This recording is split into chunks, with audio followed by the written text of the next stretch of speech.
Yeah, and so keeping your mind active in retirement is an important part of aging. Well, yes, yes, I think so. And Right. I think that's true of so many retired people. I'm not unique in that way at all within Athens. I think so many retired people are very, very active in all sorts of nonprofits and all sorts of boards and committees and so forth. Right. In fact, often it's difficult to find them at home if you need to call them or need to contact them. Yeah. And I must say for myself, I've been very, very fortunate. I have good health. And that, of course, can be really the name of the game in terms of how active you can stay. Right. Yeah, I remember reading a book by Mary Pfeiffer about aging, and she talked about the young old and the old, and the difference between them isn't age, it's when you run into that health barrier that makes you really old.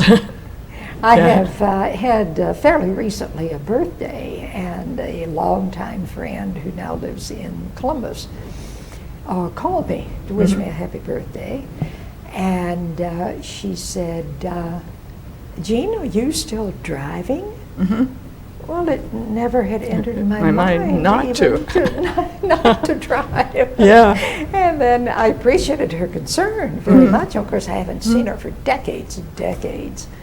And she and her husband live in a retirement community. And then her next question was, and do you still live alone? Well, yes, I live alone, except for my 2 cats. Right. So Okay. those kinds of questions, I must say, when you keep active, you never think about.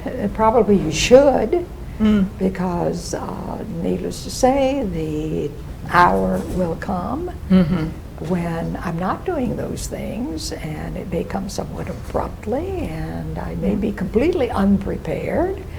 But to be very truthful, I had not considered either one of those aspects up to this point. Right. Well, you don't have to until the time arrives. But part of the Athens Village concept is thinking a little bit ahead and trying to figure out what we might do as things grow more difficult, and getting help from our friends to do that. And the hope, of Cope course, with is that. Mm-hmm. that you could stay as long as, going back to the village, the idea of the village, that you can stay as long as you possibly can physically in your own place, if you Right. elect to do so, Right. by having other people out there who are able to drive or are able to run errands, or will be able to take you someplace where you can no longer get to that particular location, and so Right. it's working out very well. Right. Well, let's see. Yeah. Are there other things that I haven't asked you that you might like to talk about within the field of psychology and how it's changed and grown? And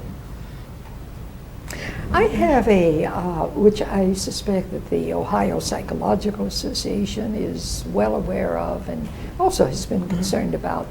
I'll just share with you, Jane, although I'll be very honest, I don't keep up with the field anymore. yeah. But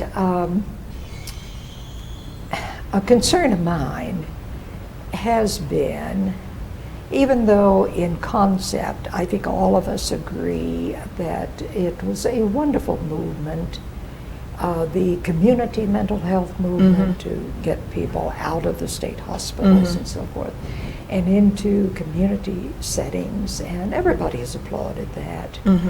But I'm reading articles talking about the prediction of the shortage of personnel to work with people who need these services in the years to come, right now, and even more so in the years to come. And I wonder if the Ohio Association has any thoughts about that. You're talking about dealing with the seriously mentally ill? At all stages. In all stages. All stages, Yeah. yes.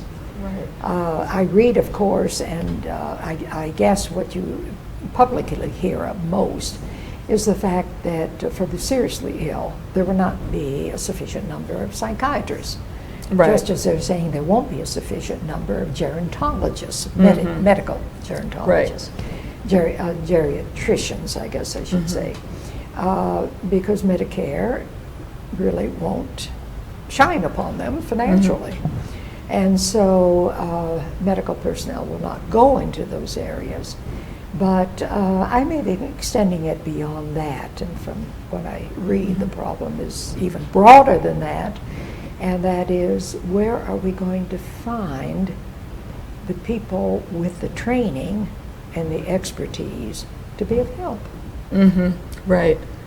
I know one thing that the Ohio Psychology Association is doing is really working toward getting some kind of prescription privileges for psychologists who go into extra training for that. And there are some places through the country that have started this, and I think we're hoping to eventually It would seem that. to be the next step, because licensed nurses now have that privilege, as I understand. Right. In many cases, and Yeah. so it appears But the to be, combination of the psychology training Yes. plus the prescription privileges would be a good combination, Yeah. I think. So I know that's one direction So, they're looking toward. But I think it's, of all of us who are associated with the field, it is a concern. Right. It definitely is a concern. I might just say, looking back over my own career, my dual careers, I Right. guess I should say, that I wouldn't change a thing. I'm very happy to have had the initial 9 years in another field. Yes. I really loved it in advertising. The one drawback that I found to advertising, which may have been a little bit prevalent in my reasons for deciding to leave it, everything should have been done yesterday.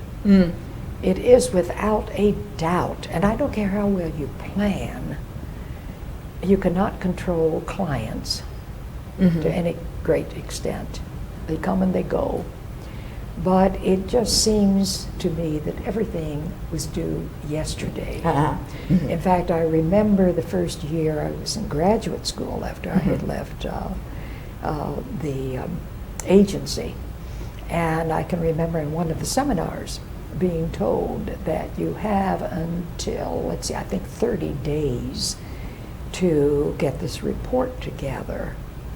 And my initial thought was, 30 days? Why on earth would anybody need 30 days to do it? And of course I realized, yeah, you need every bit of those 30 days. But I think I was so tuned in to somebody saying, they should have been done yesterday, but we just now are aware of it, or the client has just now changed his mind, and so this is the direction we need to go, so see what you can do, and so forth. Not so thoughtful. And not so thoughtful. But I really enjoyed those years, and have never regretted.